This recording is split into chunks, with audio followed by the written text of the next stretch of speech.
سامعین محترم، آج ہم جس عظیم صحابی رسول پہ بات کریں گے وہ عظیم صحابی رسول سیدنا ابو علی بن قیس بن عاصم منقری رضی اللہ تعالی عنہ ہے، جن کا نام بڑا بلند نام ہے، جن کی فضیلت بڑی بلند ہے۔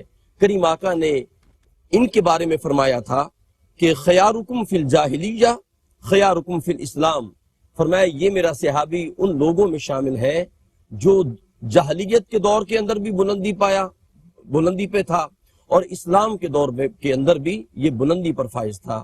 یہ وہ عظیم صحابی رسول ہے جس کی فیاضی، شاہ سواری اور جناب جن کا فیصلہ کرنا وہ دور جاہلیت کے اندر بھی اپنی مثال آپ تھے اور اسلام کے اندر بھی اپنی مثال آپ تھے۔ اس کے حوالے سے گفتگو کریں گے۔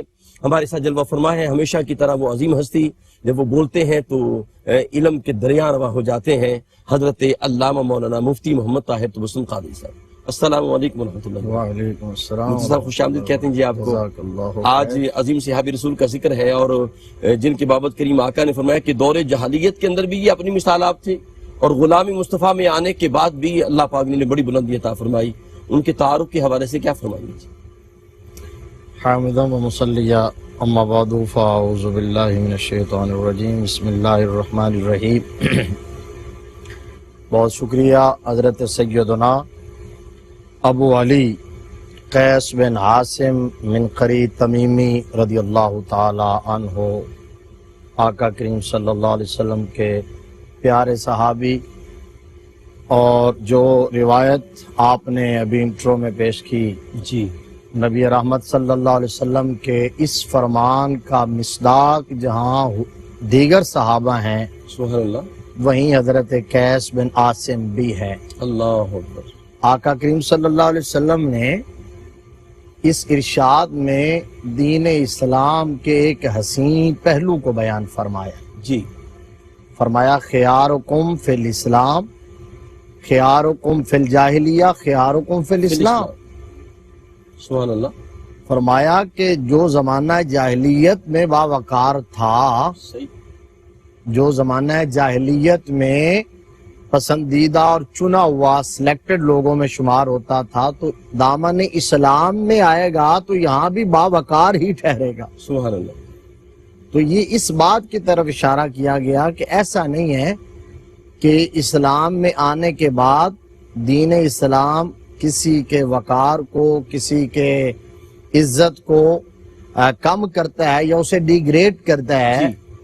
اسلام اس کی عزتوں میں، عظمتوں میں، رفعتوں میں اضافہ کرتا ہے۔ بے شک۔ تو جو قبل از اسلام کے دور میں باوقار تھے، اسلام میں آئیں گے تو اسلام انہیں مزید وقار عطا فرمائے گا۔ سبحان اللہ۔ اب حضرت قیس بن عاصم رضی اللہ تعالی عنہ کا تعلق عرب کے مشہور قبیلہ بنو تمیم کی شاخ بنو منکر سے تھا، جی، اور یہ اپنے قبیلے کے سردار بھی تھے اور بہت دولت مند صاحب ثروت بھی تھے، روب و دبدبا، جی، جاہ و جلال کے مالک بھی تھے، اور فیاضی کے حوالے سے اور اصابت رائے کے حوالے سے پورے علاقے میں جانے اور پہچانے جاتے تھے۔ سخی بہت تھے۔ جی، اصابت رائے کہ جب کسی معاملے میں مختلف لوگ اپنی آراء پیش کرتے اور یہ اپنی رائے دیتے تو ان کی رائے ہمیشہ درست ہوتی۔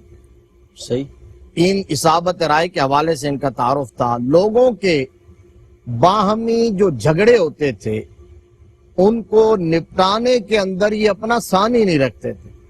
یہ اللہ کی عطا ہوتی ہے کہ میرا رب کسی کو قوت فیصلہ عطا فرماتا ہے اللہ اکبر کہ وہ بندہ جلد نتیجے پر پہنچ جاتا ہے۔ جی، ادروائز ایسا بھی ہوتا ہے کہ فریقین کی بات سنتے رہے، کیس سنتے سنتے کوئی بندہ فیصلہ نہیں کر پاتا، لیکن کچھ لوگ ایسے ہوتے ہیں جو چند لمحوں کی گفتگو سننے کے بعد نتیجے پر پہنچ جاتے ہیں۔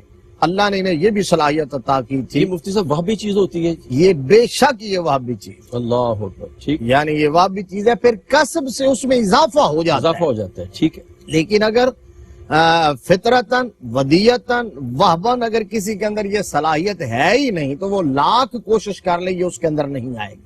صحیح، یہ اللہ کی عطا کردہ ہوتی ہے بے شک۔ نعمت اور صلاحیت، اور یہ انہیں بڑی صلاحیت۔ بکر بن وائل ایک قبیلہ تھا جس سے ان کی ایک قدیمی دشمنی چلی آ رہی تھی اور اکثر جنگ و جدال کا ماحول پیدا ہوتا، ان کے قبیلے کے ساتھ لڑائی ہوتی، تو اللہ نے انہیں شجاعت بھی یہ عطا کی تھی کہ یہ ہمیشہ پیش رہتے اور جنگی سٹریٹجی ایسی بناتے تھے کہ دشمن قبیلے کو ہمیشہ خاک چاٹنے پر مجبور کر دیتے تھے. صحیح. یہ آپ کا تعارف کروا رہا ہوں کہ وہ ہے نا کہ خیارکم فی الجاہلیہ خیارکم فی الاسلام، جی جی کہ زمانہ جاہلیت میں، زمانہ قبل از اسلام میں ان کے اندر کیا کیا خوبیاں تھی، کیا کیا کوالٹیز تھی، کیا کیا کمالات عطا کیے تھے میرے رب نے. پھر اسلام نے ان کو پالش کر دیا، نبی رحمت کی نظر رحمت میں آیا تو اور چمکا دیا، صحیح. انہیں بام عروج عطا کیا. شعر و شاعری کے ساتھ بھی درک تھا، جب طبیعت لہر پہ آتی تو اس وقت بڑے عمدہ اشعار بھی کہہ لیتے تھے. اچھا، فطرتاً طبعاً آپ نہایت بردبار اور حلیم شخص تھے، جو زمانہ جاہلیت کی حمیت ایسے ہی کسی کے خلاف چڑھ دوڑنا اور غصے میں آ جانا اور تیش میں اور جلال میں آ جانا، آپ کے اندر وہ بات نہ تھی. لیکن ایک دفعہ آپ اس حمیت کے زیر اثر آئے اور اس سے مغلوب ہوئے جو عرب کے دور جاہلیت میں بہت زیادہ جو جرم پایا جاتا تھا، صحیح. کہ وہ اپنی نام نہاد غیرت کی وجہ سے بچیوں کو زندہ درگور کر دیا کرتے تھے. حضرت قیس بن عاصم سے بھی ایک دفعہ یہ جرم ہو گیا، ایک بچی کو زندہ درگور کر دیا اللہ. اور ساری زندگی اس کا پچھتاوا رہا. اور جب اسلام قبول کیا تو پھر اس وقت رویا کرتے تھے پھوٹ پھوٹ کے، اور پھر اس وقت تک چین نہیں میسر آیا جب تک کہ اس کا کفارہ ادا نہیں کر دیا، اللہ. اپنے مال سے اس کا کفارہ بھی ادا کر دیا. آپ جانتے ہیں، ہمارے ناظرین جانتے ہیں کہ دور جاہلیت کے اندر جی جہاں شجاعت، بہادری، نخوت، غرور، تکبر، دوسروں پر برتری، اس کا اظہار کرنا یہ ان کا شیوا تھا. شراب نوشی، مے نوشی یہ بڑی عام ہوتی تھی، اور اس کو بھی وہ جو ہے وہ فخر کا باعث سمجھتے تھے. تو آپ بھی اس کے اندر مبتلا رہے. لیکن فطرت جب سلیم ہوتی ہے، جو بات کرنا چاہتا ہوں یہ میں نے اس لیے کہا، جی جی.